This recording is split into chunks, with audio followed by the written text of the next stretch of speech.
In the past month, about 75% of my videos have been about chatting. That is because very recently I discovered slash invented slash cobbled together my own extremely effective strategy for chatting that will get chatters up to speed within a very short period of time, selling for several $100s per day reliably.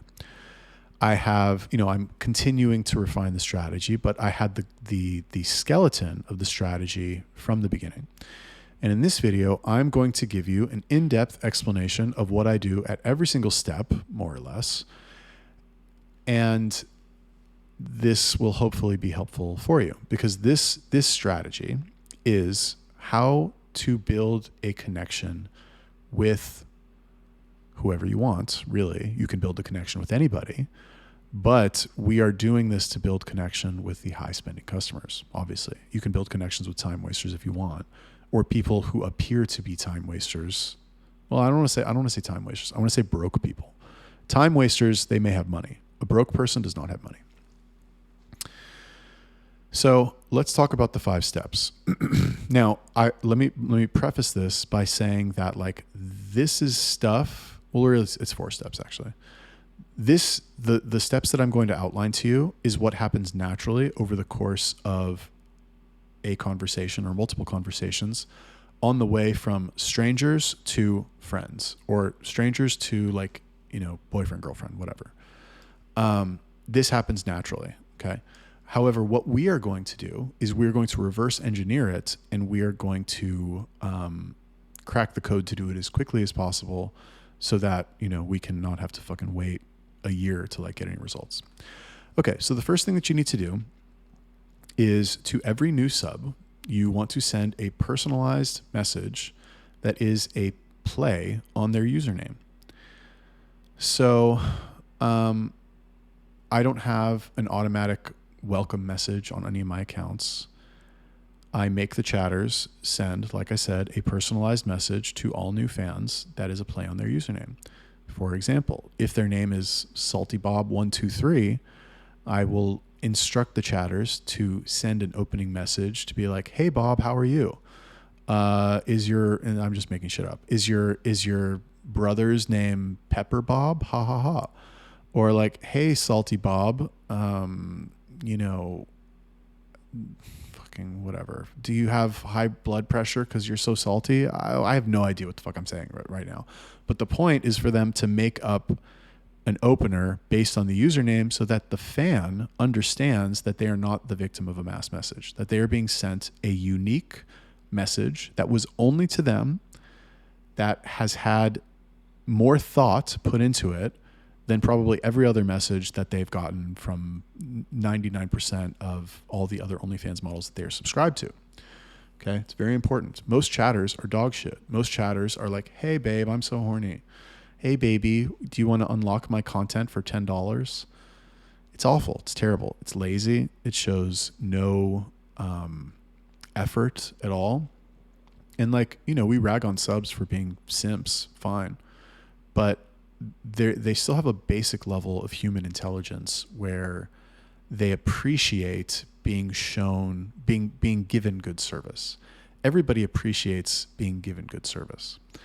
And when it comes to selling via chatting, you need to understand that the deal, the sub knows the deal, but you don't want to throw it in their face. You want to make them forget about it, right? They know that the reason you're talking to them is because you want to sell them some content.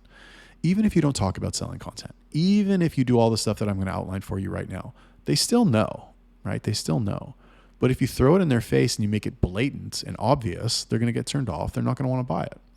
Most of them. Maybe they're your girl is exactly their type. She's got giant tits or whatever. So maybe they'll buy it anyway. But you'll get much further by doing it this way. And the first step is by sending a personalized message to all new fans that is a play on their username. Put a little effort into it. Show that you put effort into it. That's really what you want to show, is the effort. It's very important.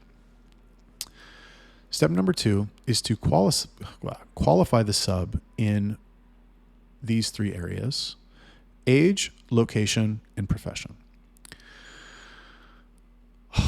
Okay. Qualify. When I say qualify, traditionally in sales, what qualify means is that you want to qualify the prospect so that you know if it's somebody that you should put effort into, right? So for example, let's take something else, right? Let's say we're trying to sell a car. Qualifying the prospect would be getting information from them, such as, do you have a car now? Are you driving a car? Like, how badly do you need a car? What did you spend on your last car? How old was your last car? What was the problem with your last car? Why are you looking for a car? What do you do for work? How old are you? Are you married or single? Right? All of this information you can use in your sales presentation or sales conversation, let's call it, to increase the likelihood that you will sell. Now, selling a car is different than selling content.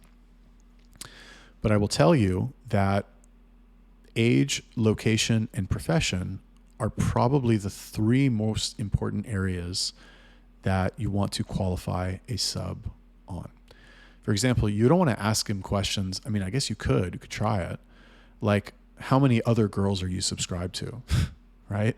What was the last thing you bought from, like, content wise? I guess you could get that info out of him if you really wanted to, but I think it's less important because what we want to determine is overall spending capacity and how to actually talk to them. So the three areas that you want to qualify on are age, location, and profession. And let's go through these, why you want to do it. I mean, it's not hard. Ask questions. There's more to it than that. I don't want to go over all of that right now, but I'll just tell you why you want to qualify on these three areas. Number one, age. So when you qualify on age, generally, and remember, you're going to be talking to men. Like, your audience is men. On average, right, all things being equal, a 50-year-old man will have more spending ability than a 20-year-old man. And one could make the argument that it scales upwards with age. Yes, there are people that make crazy money in their early 20s and are broke by the time they're 50. That's possible. It happens. But on average, most men, you get better at your career, you get smarter in business, like you get paid more, you get a raise if you have a job. If you're self-employed, you get more clients. If you run a business, your business expands if it doesn't go out of business. So older men have more money. Older men, and it also depends on, like, what kind of girl you have. If your girl is 20 or appears to be 20, that is, okay, so that's a little bit different. Because on average, younger women are more attractive to younger men and older men.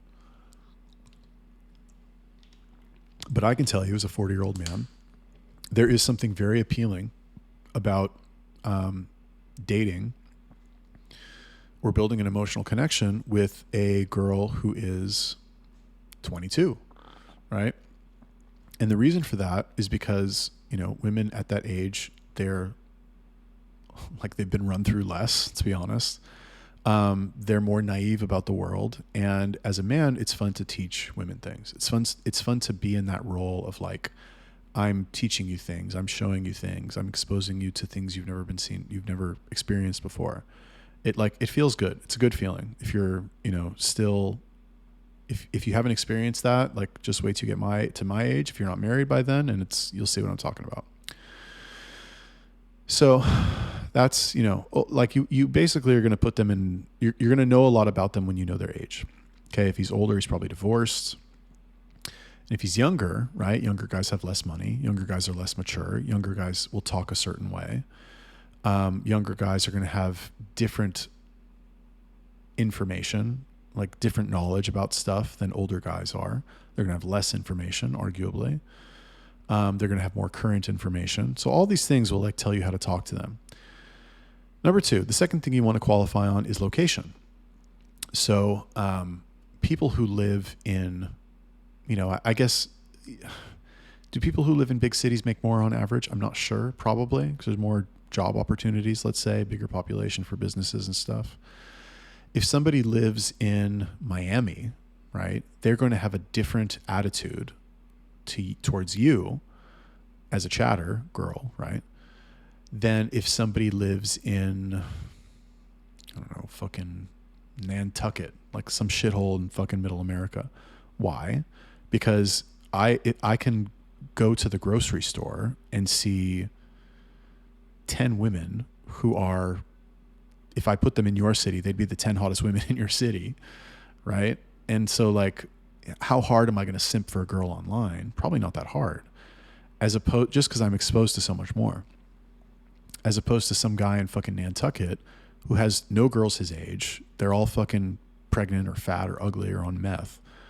And, you know, it just doesn't. And obviously there's like, you know, in between fucking crackhead meth town with 10 people in Miami, there's a big range, right? But you're gonna know more about them based on where they live, and you want to get that information so that you can profile them more effectively and learn and tailor your selling presentation to them thusly. Okay, and the third thing you want to qualify on is profession. Now this is arguably the most important, because their profession is going to determine how much money they make, right? Somebody works at Starbucks. I mean, I guess Starbucks pays pretty well. Somebody working at, I don't know, what's a shit job? Somebody working at the fucking hot dog cart, like, well, do hot dog carts pay a lot of money? I don't even know. Somebody who works at a library. Well, do libraries pay a lot? I don't know, whatever. Somebody who makes $15 an hour is going to have a different attitude towards buying content from a model as opposed to somebody who makes $1,500 an hour, right? Somebody who makes $2,500 a month versus somebody who makes $25,000. It's going to be a different conversation, and you're going to know more or less how much somebody makes based on what they say, assuming you can take it at face value and that it's true. For example, if somebody says, I'm a divorce attorney, okay, well, they make fucking bank. If somebody says, I'm a neurosurgeon, okay, well, they make bank also. If somebody says, I'm a high school teacher, you know, like, they don't make so much. Yeah, I mean, in America, they don't make shit. Better than other countries, I will say that, because it's their government jobs, and government jobs here pay, you know, more. But still, what do they make? $40,000 a year, $50,000 a year? That person is going to have a much different attitude than the business owner who's making fucking whatever, $500,000 a month, right? He's going to have a different attitude towards fucking dropping money on content or spending money on your model in other ways. And you need that information. Now, there's a specific way you want to get this information from them. You don't want to be like, oh, so how old are you? Oh, cool. Oh, so, and what do you do for work? Oh, nice. And where do you live? You don't want to do it like that. Anyway, step 3, build a commonality on the qualification that you just made. What are commonalities? Commonalities are essentially some version of relating what the person just said to yourself in some way. It doesn't have to be saying, oh, me too, right? That's not what I'm saying. That's not what it is. So like what I see a lot from new chatters when I try to teach them this is they will do what I call dick sucking. Okay. Now dick sucking is where whatever the sub says about himself, because they're qualifying him, remember, they're like, oh my God, I love that thing. Wow. Really? Like, it's like, oh, you're from California? No way. Well, California's actually pretty cool. Let's take something stupid. Oh, you work at fucking, I don't know, what's like a mid-range job? Oh, you're an office manager? No way. I can't believe you're an office manager. That's so cool. Like, you must be super smart. You must be super professional. I'll bet like you wear suits every day to work. No, I can't believe I'm talking to an office manager. This is crazy. Right? That's dick sucking. It's like, oh, let's say they say that they're a fan of hockey. No way, you like hockey? Oh my God, I can't believe you like hockey. That's so cool. Hockey's the best sport ever. Hockey's my number one sport. I love hockey so much. It's like, bro, you're not fooling anybody. The sub knows that you're just doing that to butter him up so he'll buy content. It doesn't work. Don't do it. The term that I have phrased, or I've coined this as dick sucking. Don't do it. Commonalities, on the other hand, are, again, like I said, relating what they said to yourself in some way. For example, just take the office manager. That's a tough one. It's like, oh, how can you fucking relate? Like, this dumb 20-year-old girl is not an office manager. So what can you say? Well, what you can say, I'm going to give you some ideas off the cuff, just riffing. Oh, really? You're an office manager. My cousin manages an office also. He says he likes it, right? Very subtle. It's like, oh, you told me this thing about you interesting. I also know somebody who does that. Now that's a really boring one. So like you might want to get some more information. Oh, you're an office manager. Oh, cool. My cousin does that. He works in an office where they sell flooring. He said it's pretty boring. Like, what do you guys do in your office? The guy will be like, oh, actually we sell flooring too. No, okay. That's too, it's too lucky. We sell, fucking, I don't know, people do in offices. We sell advertising to, companies about Amazon, like who want to advertise on Amazon. And then you could be like, oh, nice. I just ordered something from Amazon. Yeah, I ordered a new fucking microphone for my, well, microphone's too specific. I just ordered something from Amazon. Oh, I ordered a new phone case because my phone broke or because I got a new phone, something, right? That's a commonality. And like maybe not every time, but this is how normal conversations happen, right? I'm talking to you. Let's say we're two guys just talking. I say, oh, hey bro, what's going on? Nice to meet you. So what do you do? And you say, I'm a water bottle I'm a software developer. I'm looking at my water bottle. I'm a software developer. Oh, really? Oh, wow. That's cool. Yeah, man. I tried to learn coding multiple times, but every single time it's been so frustrating. So like, I know people who do that. Like you have to really be able to get in the zone. Now I tried doing software like programming the other day and somebody told me to go to ChatGPT. And so like I went in there and I was like, write me a Python script. And like, I still didn't understand it, but at least, I got more done not understanding it. And so like, okay, fine. You're not going to type all that out in a fucking chat on OnlyFans. But what I did just there is I qualified the person by asking them what they did. And I built a commonality with them around programming. I didn't say, oh, I'm a programmer too. I love programming. Wow, programmers are so amazing. I said, oh, you're a programmer? Well, here is some way that I can relate that to myself to show you that I'm connected to what you do. That's a big part of your life in some way. Now, I'll tell you why this is important. There's two reasons. The main reason is that the more commonalities you have with somebody, the closer that they will feel to you, the stronger the emotional bond they will have with you. Okay, we all talk shit about the OnlyFans community on Telegram and like, okay, it's just a bunch of guys and, how close are we really? However, you guys don't understand, I don't think most of you don't understand the bond that we all share that comes from the insane amount of commonalities that we all have together. That is not only, it's just very unique. Like there's not another, I mean, okay, fine. Everything is unique. Every industry is unique, blah, blah, blah.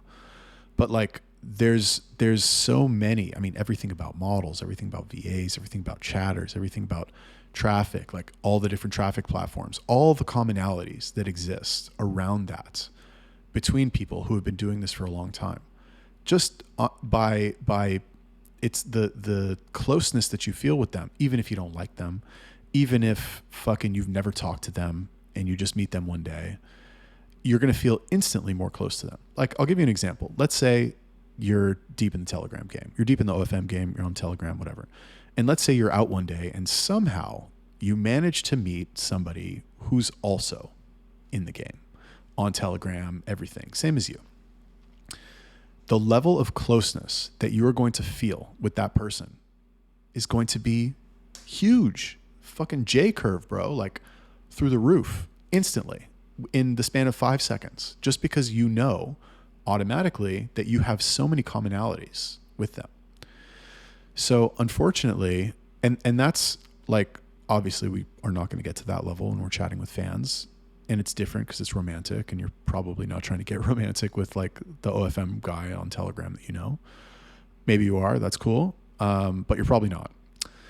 And what we want to do in chatting is we want to build as many commonalities with subs as possible so that we can get close or as close as possible to the level of we're the same, or we have so many things in common that people that actually have a lot of things in common have. And this is something, like I said, that happens in normal conversation where you see somebody, let's say you work together and you have conversations with them. Like over time, you are going to have commonalities, right? They're going to pop up. Even if there's no, like, even if you're two totally different people, like you're going to have commonalities that you share because of work. Oh, you know, this boss is an asshole. This one task we have to do, I have to go do it now. Fuck, it's so annoying. Oh, I know, man. Like, right? So what you want to do is you want to build those commonalities. And then this is step 4. Step 4 is you want to transition into the next qualification in commonality. Personalized opener, qualify, build a commonality, repeat the process. So this is kind of what I said about, you kind of did this already in step 2, which is qualify in the 3 areas: age, location, and profession. So I guess I kind of went over this, but like, let's say the first, you send a personalized opener. It's like, hey, Billy Bob, or no, let's do a different one. Hey, you know, fucking Steve 123. Are you Steve Jobs back from the dead? Ha ha ha. And then you're like, he's like, no, I'm Steve Jones, his evil twin. Oh, ha ha ha, whatever. And then you're like, oh yeah, because if you were Steve Jobs, then you would live in San Francisco. I don't know, is that where he lived? You would live in San Francisco, and I can tell you don't live there because nobody's pooped on your front door. I don't fucking know. Whatever. It doesn't matter. Probably shouldn't say poop. But like, the point is that you've made an assumption about where he lives. He's like, oh no, I don't live in San Francisco. I actually live in Utah. Oh wow, Utah, commonality, right? Oh, Utah, cool. Like my friend is Mormon. She's from Utah, whatever. Blah, blah, blah. Talk about that a little bit. And then you say, well, you know, your name is Steve. So like, I'm guessing that you're probably like in your 30s or 40s. Because as far as I know, there's not a lot of people today who are named Steve. Like, it's not a popular name for kids. And he'll be like, oh yeah, actually I'm 47. How so crazy that you knew that. Oh my gosh. Or maybe he'll say, no, I'm actually 25 and Steve is just my fake name that I use on OnlyFans. Whatever. The point is that he's giving you more information. And then based on that information, you build another commonality. Once you've done those 3, okay, now you have a lot of information about them. You know their age, you know where they live, and you know what they do for work. That right there is going to tell you a lot about them. So from there, you can qualify on other things and build more commonalities on other things. And the like limit of things that you can talk to is infinite, or you have infinite topics to discuss. What do they do for fun? Have they ever traveled? What are their hobbies? Where did they grow up? Are they close with their parents? Fucking, I don't know. All this shit. There's limitless things to talk about. And what you want to do is you want to qualify, build a commonality. How many brothers and sisters do you have? Fucking every fact about them. Oh, you have a brother and a sister. Oh, and you're the middle child. Oh, cool. Yeah, I'm an only child. I always wanted a brother and sister. And in that like age, you know, how you guys are broken up. And I was so angry at my parents for not having, you know, more kids, whatever. And they'll probably be like, oh no, you were so lucky to be an only child. Like, you got all the attention. And then it turns into a conversation, right? And that's important. Conversation. That's how you get to the money. Like, they need to feel that they have things in common with you. And then step 5, this is debatable, and anyway, whatever. Step 5 is do not try to sell anything. Do not try to sell anything. Every time you try to sell, you are harvesting goodwill from your sub. It is not a good idea to harvest goodwill unless it's a one-off sale for something very specific. And you're like, and I don't want to go into that, but if you know what I'm talking about, you know what I'm talking about. Do not try to sell anything. What you want to do instead is you want to wait for them to bring up buying something. Now, this is whales. Okay, it's not necessarily everybody, but if you have done a good job building commonalities and qualifying, then this will happen. They will bring it up because they want to do something nice for you because they feel like they've been heard, and that they've been heard by somebody that actually has things in common with them. I'll give you a good example. this is not about, I'll give you two examples actually. So I'll give you, and they're both non-OFM examples. One is hypothetical. Maybe I shouldn't give you that one, but I will anyway, because I already brought it up. You go into a store to buy a shirt, let's say. And let's say you go into the store and you're like, you have your eye on this shirt and you're like, man, that's a pretty cool shirt. I kind of want that shirt. And as you walk into the store, you are approached by a salesperson. And let's say the store is like famous for that shirt. And like, that's the popular shirt in the store. And like everybody who sees the shirt, like it's obvious that they want that shirt. You're approached by a salesman and he's like, hey, I bet you came here for the shirt, didn't you? And you're still like, you're not sure about it, right? And you're like, yeah, I guess. And he's like, oh man, it's the best shirt ever. Like, you're going to love this shirt. It's going to make you look better. And it's super on sale today. And a lifetime guarantee. And it's the best shirt. Oh, and it's made from these special fibers that like do all kinds of crazy shit. And he's just pitching you fucking hard on the shirt. Like, oh, it's the best shirt. You want to buy it? I'll tell you, if you buy it now, I'll give you a 2-for-1, and fucking nonstop about that. Okay. Now that will get some sales. That will get some people to buy. However, it requires the salesperson to expend a lot of energy. It will burn a lot of leads, and it's not as effective. You won't bring in as much money as if you did what I am about to posit. Now imagine, second scenario, same shirt, same store, same salesperson, same you. However, this time the salesperson doesn't talk about the shirt at all, right? Maybe a little bit. It's like, oh yeah, oh, you're here for the shirt. Cool. By the way, you actually look, it's crazy. You look like this guy that I went to high school with. Depends how old they are, right? You look so much like this guy that I went to high school with. In fact, when I saw you, I thought you were him. Like, and then it took me a second to realize you're not. You're not from Denver, are you? I'd be like, no, I'm not from Denver. I'm from Austin. I'm from Austin. Oh, really? You're from Austin? Oh, cool. Yeah, I used to live in Houston, and I visited Austin a few times. Super cool city. Super cool. Like I live in Miami. Let's pretend it's Miami. Like, I love Miami, but if I had to leave Miami, I would probably move to Austin. So what are you doing here? Like, why'd you move here? Oh, well, I moved here for work. Oh, cool. What'd you do?